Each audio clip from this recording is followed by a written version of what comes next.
This is a KOAT Action 7 News Commitment 2026 Democratic Gubernatorial Candidate Conversation. Good evening. I'm Miguel Marquez. Tonight, we are introducing you to the two Democratic candidates looking for the chance to run for governor.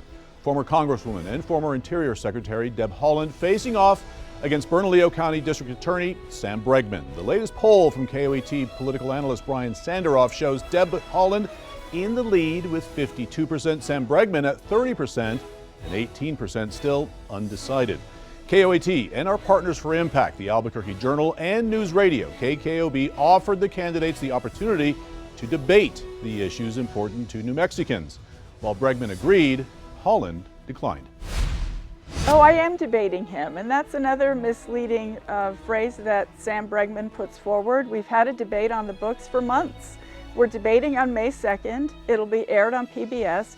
Anyone in New Mexico can see that online or watch it on TV live. And so I hope that people will tune in, and I look forward to seeing my opponent on the debate stage on May 2nd. This debate is a forum. It's not a debate. Debates are back and forth. Everybody out there knows what a debate is. A question's asked, an answer's given, and the candidates debate their policy versus my policy, for example. If you're unwilling to even debate, like Deb Haaland is unwilling to debate me in a Democratic primary, how in the world does she think she's going to stand up to Donald Trump when he's hurting New Mexicans? To get you the information you need to make an informed decision at the polls, I sat down with both of them. Here's my conversation with the candidates. What is the biggest issue facing our state, and what would you do to fix it?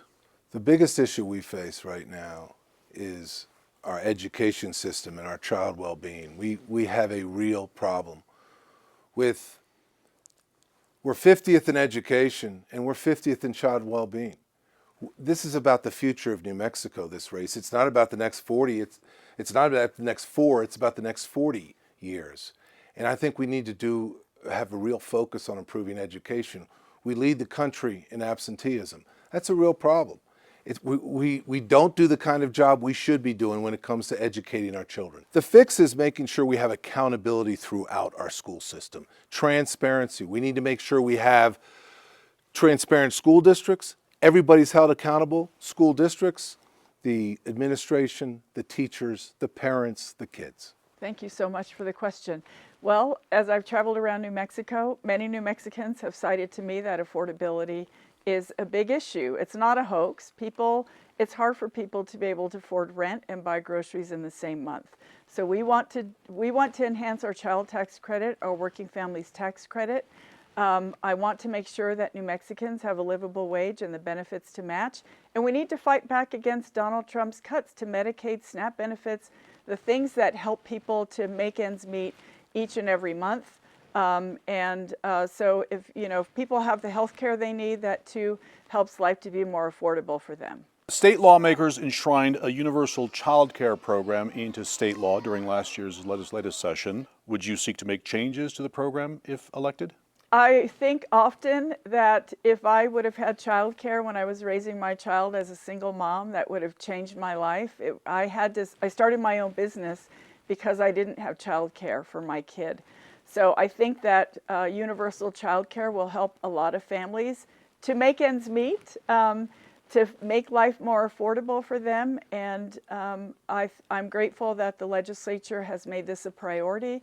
And I think New Mexico is a leader in this area. So perhaps I'm not sure about any changes, but I definitely want to make sure the program continues. I want to stand it up. It's a fantastic program. It's going to make a huge difference for New Mexicans. I want to see us stand it up and make sure it actually works.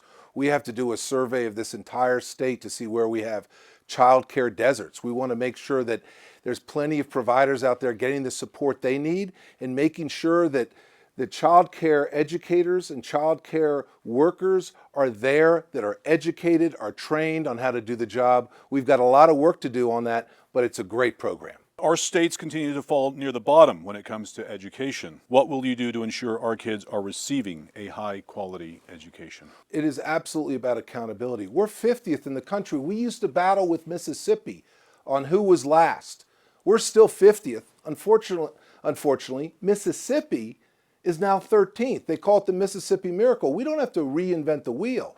We need to make sure we're providing all the resources to schools that are falling behind, to classrooms that are falling behind. PED needs to be able to send in, identify those first and second graders who aren't performing the way they should, so that they're reading at third grade level, so that they're reading and doing the math skills at third grade. We need to identify them, send in the super tutors, the master teachers, to get the help to those schools. Your education should not depend on what zip code you live in. I want to ensure that every child in New Mexico has a quality public education. And I think that learning to read sooner is the key to that. When a child knows how to read, it opens up their entire educational journey for them.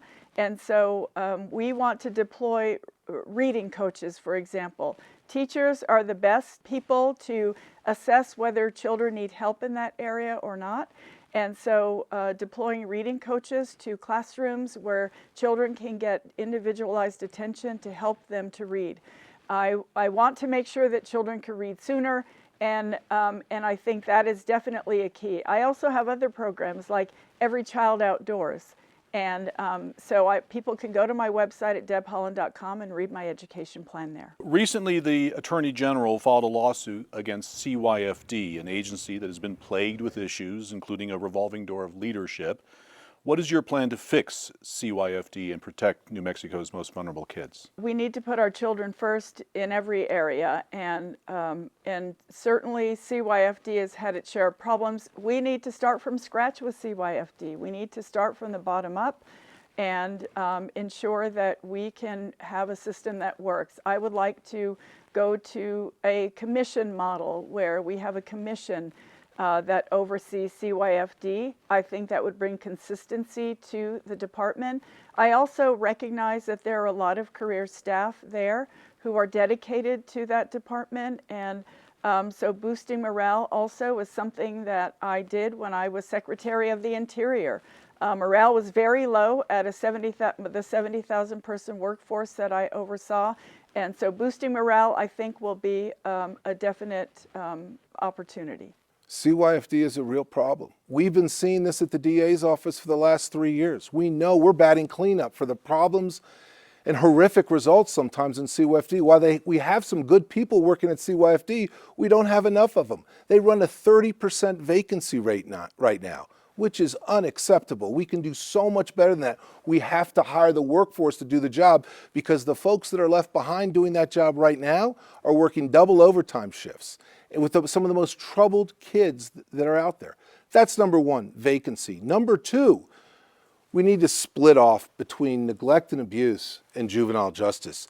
CYFD is currently being asked to do so many things, but they don't do any of them well.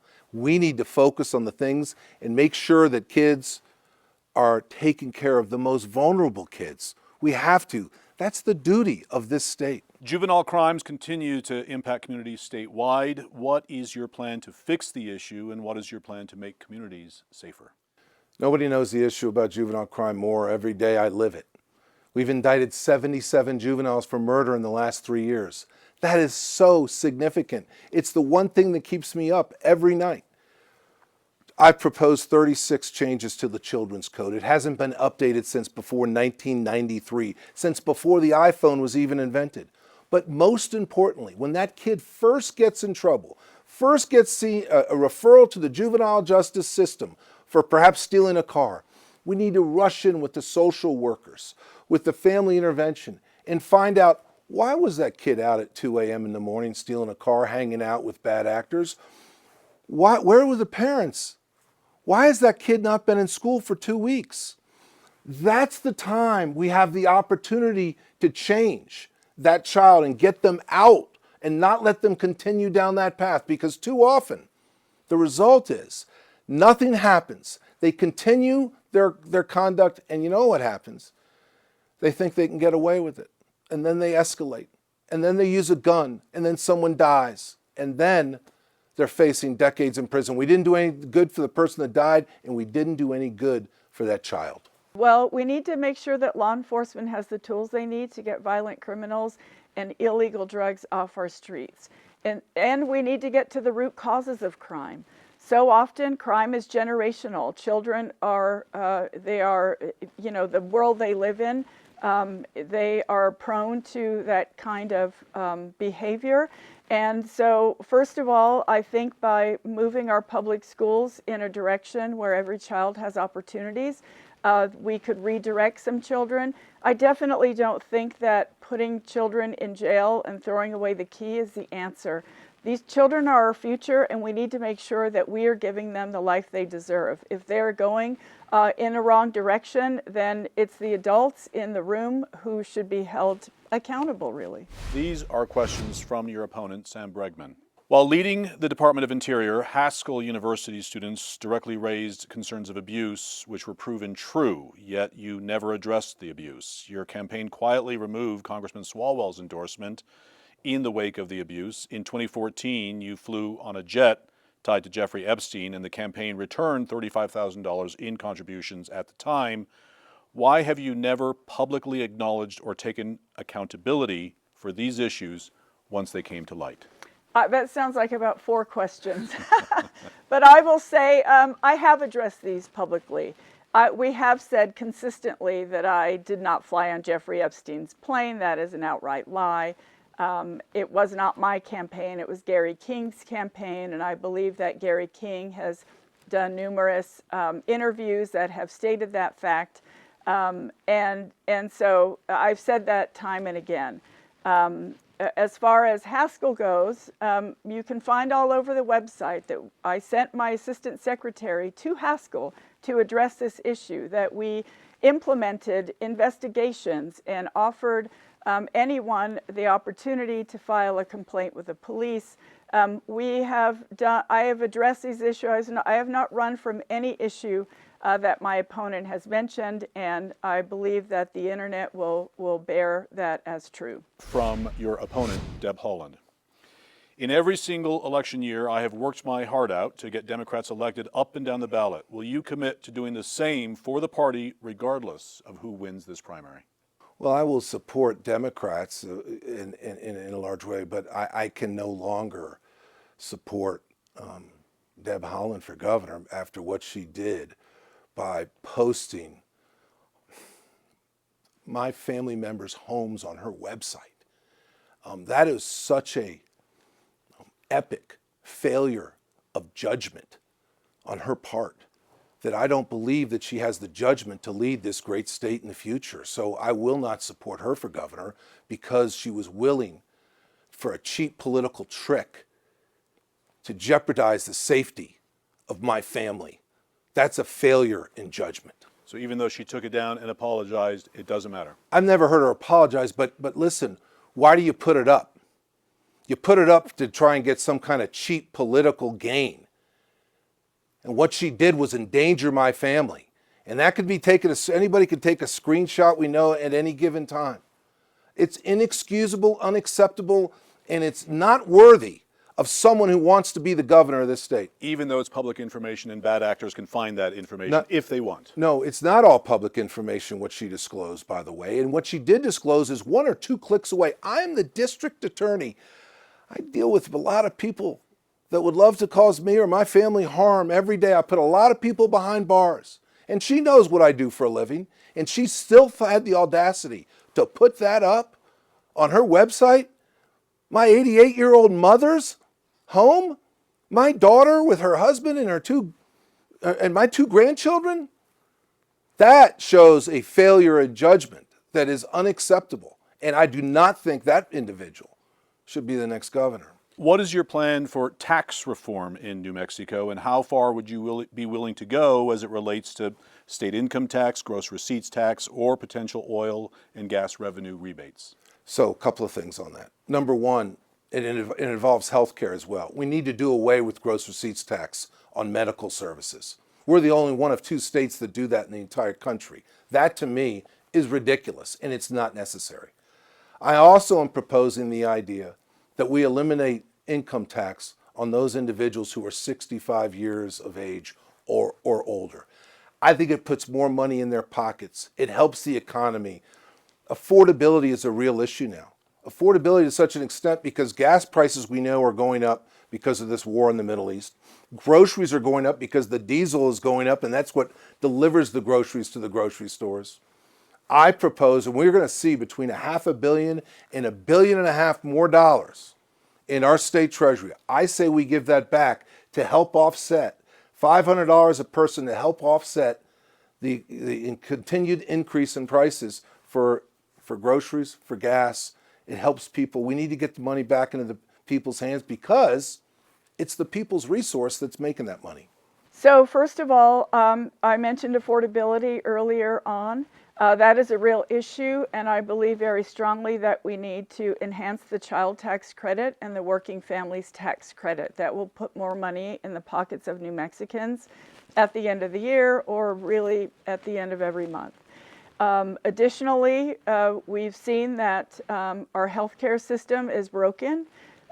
We've heard often that medical professionals, doctors who have their business, their own businesses, they could stand to use, or we should look at the idea of tax rebates for them as well, so that they can make ends meet at the end of the day.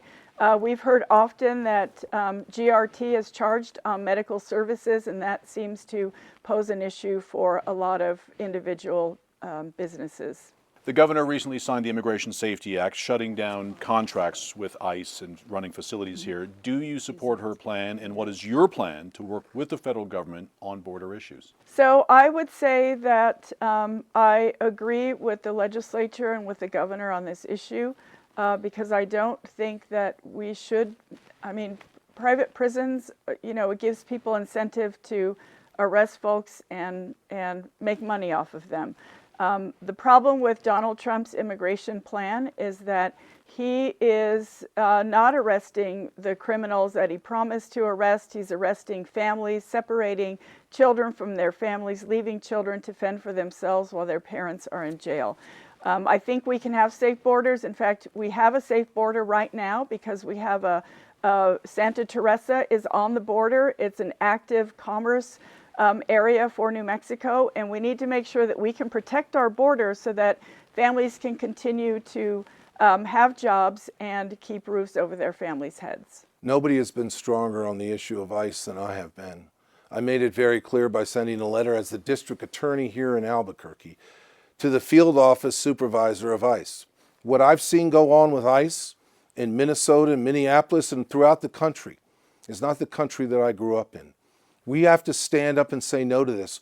We talk about constitutional policing. I've been in state and federal courts standing up for people's constitutional rights my entire life. And what I'm seeing is a violation of people's constitutional rights by people with badges and guns. That has to stop. Nobody is above the law. And on border issues, how would you work with the federal government? We of course want a strong border. But when we're speaking specifically about border issues, and I deal with this all the time, as chairman of the Organized Crime Commission. We have a lot of different projects going on. We've rescued a number of immigrants on the border who have been left out in the desert. I know this issue very well. We can have a strong border without violating people's constitutional rights. It is not public safety to scare every single immigrant in the entire state and say to them, we're going to round everybody up. To the contrary, they don't come forward and testify as witnesses or victims in criminal cases, and that does no good for public safety. Thank you very much. What is your position on the future of the State Fair and Expo New Mexico? Well, I certainly think we need to continue to improve that area, but I think the State Fair should stay right where it's at in Albuquerque. I think that is an appropriate place. It's been there for decades. I want to see it stay there. But that neighborhood needs help in so many different ways. The International District has suffered from our homeless, from the criminal element in that area. There's been a lot of things to do over there when it comes to crime and homelessness, but some of that will be helped by improving the State Fair area. Yes, well, I've heard all of the plans about the State Fair. Look, I love the State Fair. I've been going there since I was a kid, and so I want to support what New Mexicans want. I know a lot of folks don't want to see it moved. However, I think that's a viable option. I'm going to keep my eye on it, and I look forward to any plans to enhance that area and still keep our state fair alive and well. These are questions from your opponent. In your financial disclosure statement filed last year as Interior Secretary, you reported that you essentially had zero net worth, despite being paid over $1 million over the past 6 years while in Congress and as Secretary, and having a New Mexico home valued at over $1 million listed as your voting address. Can you explain how this is possible and if your disclosure statement was fully accurate? Thank you. So first of all, as a member of Congress, I made $174,000 a year. That is consistent. I did have expenses. I had to buy another house when I was pay rent when I was in Washington, D.C. And so, you do have living expenses even though you make a salary from the federal government.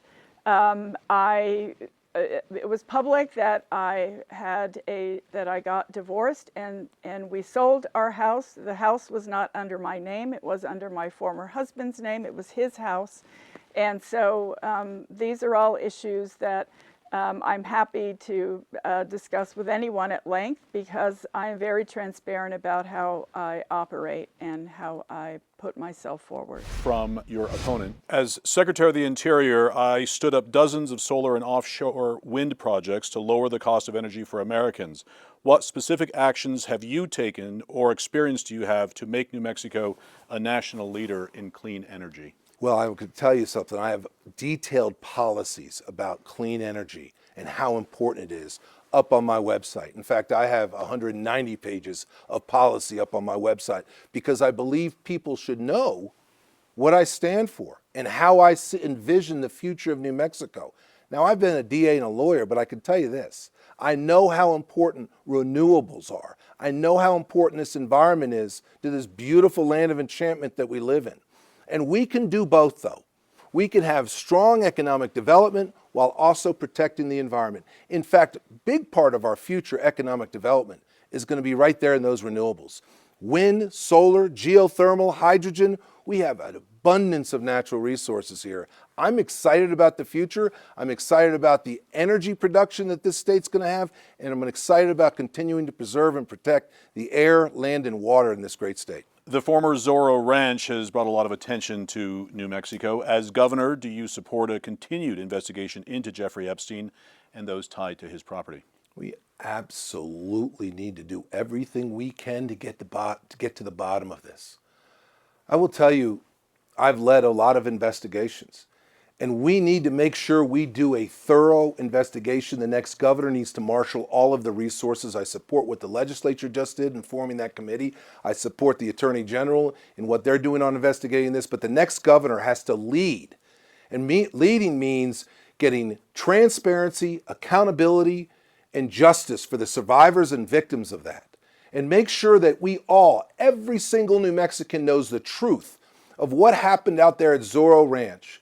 Because Mr. Epstein clearly is the most prolific, disgusting child trafficking predator that this country's ever seen. And much of it happened right here in New Mexico. We have to have a governor who's going to lead on this issue. I absolutely do. Yes, Jeffrey Epstein was a despicable human. I absolutely support the commission that the legislature began.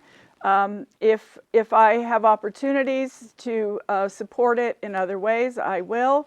And anyone who has committed crimes affiliated with Jeffrey Epstein and that ranch should be held accountable. Several members of New Mexico's congressional delegation have concerns about rural hospitals closing down. What would you do to ensure all New Mexicans have access to quality health care? I absolutely have those concerns as well, and it's all because of the Medicaid cuts that Donald Trump has imposed on New Mexico. 40% of our population is Medicaid eligible. They deserve to have quality health care. And that's why in my health care plan, I want to work toward a public option for every single New Mexican to make sure that every New Mexican can have the quality health care that they need and deserve. Such an important issue. We don't face just a health care issue right now. We have a healthcare crisis right now in New Mexico. And while we just had an important first step with the medical malpractice legislation, which the governor just recently signed, there's so many more things we can do. Like I mentioned earlier, we need to eliminate gross receipts tax on medical services. We need to sign every single interstate compact so that all medical providers can provide services here. We need to make sure that we provide a tax credit for rural healthcare. If you practice medicine in a rural health area or an underserved area, you need to get a tax credit. We need to provide tax credits for medical malpractice premiums for doctors. We need to increase our residents here in New Mexico and pay them more.